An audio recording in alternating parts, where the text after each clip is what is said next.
வணக்கம் நண்பர்களே, நான் உங்கள் இணைய சட்ட ஆலோசகர் வழக்கறிஞர் குமரேசன். இப்போ நம்ம பார்க்க போகிற தலைப்பு, பொதுவாக பள்ளிகளில் சக மாணவர்களிடையே ஜாதிய பாகுபாடு அதிகரித்து வருவதாக பல்வேறு பிரச்சனைகள் எழுந்ததன் அடிப்படையில் ஓய்வு பெற்ற நீதிபதி சந்துரு தலைமையிலான ஒரு நபர் குழு அமைக்கப்பட்டு ஆய்வு செய்யப்பட்டு அதனுடைய அறிக்கைகள் தமிழக அரசிடம் சில தினங்களுக்கு முன்பு தாக்கல் செய்யப்பட்டன. இந்த அறிக்கையினுடைய முக்கிய அம்சங்கள் குறித்து இந்த காணொளியில் பார்க்கலாம். பொதுவாக திருநெல்வேலி மாவட்டம் நான்குநேரி என்ற பகுதியில் ஒரு அரசு பள்ளியில் சக மாணவர்களிடையே ஏற்பட்ட தகராறின் அடிப்படையில் சக மாணவர்கள் அவரோடு பயிலும் மற்ற மாணவர்கள் மீது வீடு புகுந்து அரிவாளால் தாக்கியும் பிரச்சனை எழுந்தது. இந்த சம்பவம் குறித்து மிகப்பெரிய அதிர்வலைகளை தமிழகத்தில் எழுந்தது. இதனால் பார்த்திங்கன்னா தமிழக அரசு ஓய்வு பெற்ற நீதிபதி சந்துரு தலைமையிலான ஒரு நபர் குழு அமைத்து அறிக்கை தாக்கல் செய்ய உத்தரவிட்டது. நீதிபதி சந்துரு குறித்து மக்களாகிய நாம் அனைவருக்கும் தெரிந்த ஒரு நபராகத்தான் இருக்கக்கூடிய நிலை இருக்கிறது. ஏனென்று கேட்டால், இந்த ஜெய் பீம் என்ற திரைப்படம் தமிழகத்தில் மிகவும் சிறப்பாக அனைவரிடமும் வரவேற்பை பெற்றது. என்ன காரணம்னா, அதில் சந்துரு கதாபாத்திரத்தை நடித்த சூர்யா அது உண்மை சம்பவத்தை தழுவி எடுக்கப்பட்ட படமாக இருக்கிறது. அந்த உண்மை கதையில் வழக்கறிஞராக பணி செய்தவர் தான் நீதிபதி சந்துரு. அப்போது அவர் வழக்கறிஞராக இருந்திருக்கிறார். ஆகவே சந்துரு தலைமையிலான அமைக்கப்பட்ட இந்த குழுவினுடைய பரிந்துரைகள் என்னென்னா, பொதுவாக பள்ளிகள், அதாவது ஆதி திராவிடர் நலப்பள்ளி, கல்லர் மறுசீரமைப்பு பள்ளி என்ற ஜாதிய பெயரில் இருக்கக்கூடிய பள்ளிகளை பள்ளிக்கல்வித்துறையின் கீழ் கொண்டு அரசு பள்ளிகள் என்று பெயர் மாற்ற அரசாணை வெளியிட வேண்டும் என்று குறிப்பிட்டுள்ளார்.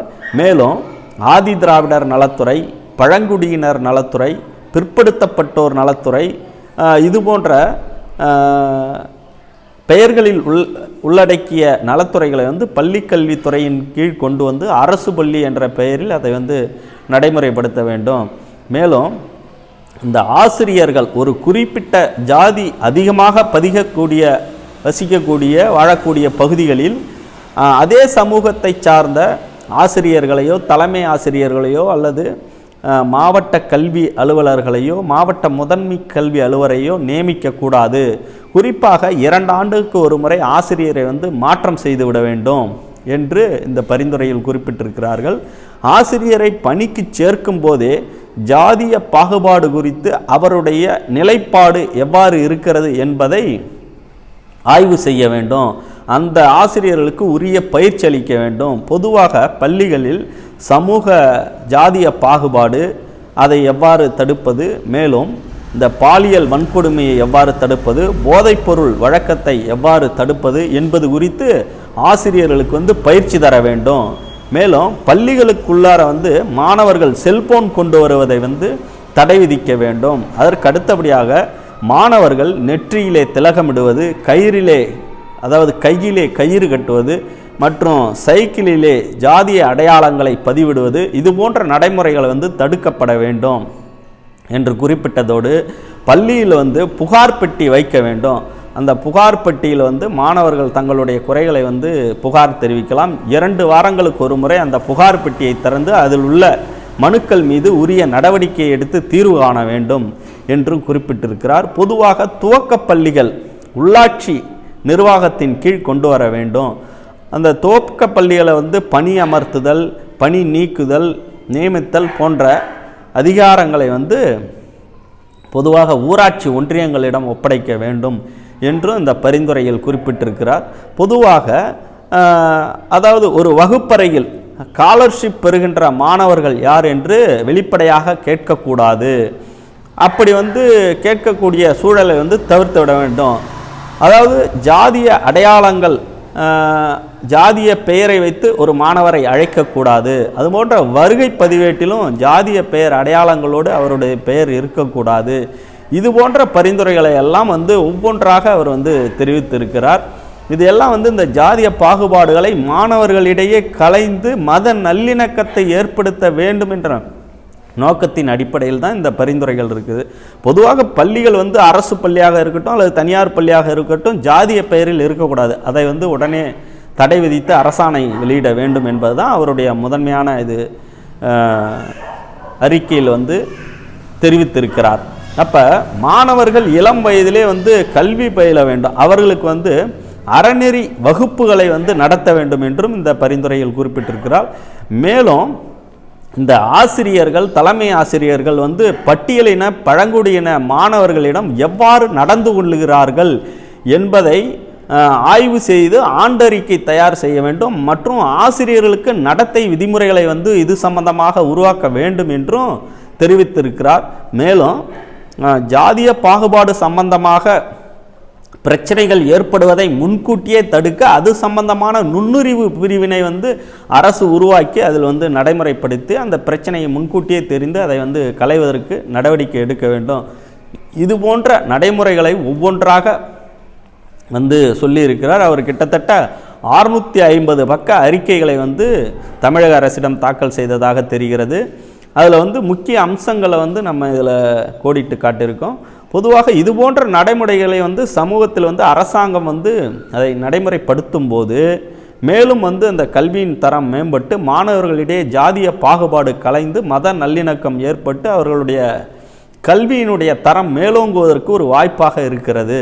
ஆகவே இந்த பரிந்துரை வந்து ஒரு குறிப்பிடத்தக்க வரலாற்று சிறப்புமிக்க ஒரு பரிந்துரையாக கருதப்படுகிறது.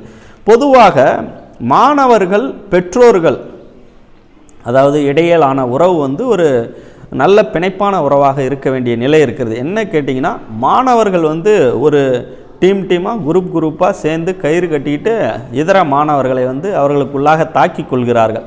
அப்போ வந்து மாணவர்களுடைய எண்ணப்போக்கு எவ்வாறு இருக்கிறதுன்னா, தனது ஆதிக்கத்தை வந்து திணிக்க வேண்டும் பிறர் மீது, தனது ஆதிக்கத்தை வந்து பிறர் மீது செலுத்த வேண்டும், தான் எல்லா வகையிலும் மேலோங்கியவராக இருக்க வேண்டும் என்ற ஒரு எண்ணப்போக்கு வந்து மாணவர்களிடம் இருப்பது தான் இது போன்ற ஜாதிய பாகுபாடு பிரச்சனைகளுக்கு மற்றும் வன்முறை சம்பவங்களுக்கு காரணமாக இருக்கிறது. பொதுவாக ஒரு மாணவர் தான் வந்து ஆதிக்கமிக்கவராக திகழ வேண்டும் என்றால் ஆழமாக கல்வியை வந்து முதலில் கற்க வேண்டிய நிலைப்பாடு இருக்கிறது. நீங்கள் வந்து சிறப்பாக படிச்சுட்டீங்களாவே உங்களுக்கு வந்து எல்லா விதமான அதிகாரமும் வந்து அரசு அதிகாரமும் உங்கள்கிட்ட வந்துடும். நீங்கள் முயற்சி எடுத்தால் மேலும் வந்து அரசை வந்து வழி நடத்துகின்ற, அரசை ஆளுகின்ற, மக்களை ஆளுகின்ற அதிகாரமும் வந்து உங்களுக்கு வரும். அதற்கு வந்து அடித்தளம் தான் கல்வி. அப்போ கல்வி பயிலுகின்ற வயதிலே வந்து நீங்கள் வன்முறை சம்பவங்களில் ஈடுபட்டால் உங்களுடைய நோக்கம் திசை மாறி நீங்கள் வந்து அதிகார நிலைக்கு செல்ல முடியாது என்பதை புரிந்து கொள்ள வேண்டும். உண்மையிலேயே ஒரு மாணவர் அதிகார நிலைக்கு வர வேண்டும் என்றால் ஆழமாக கல்வியை வந்து கற்றாக வேண்டிய ஒரு சூழல், கட்டாய சூழல் தற்போது நிலவி வருகிறது.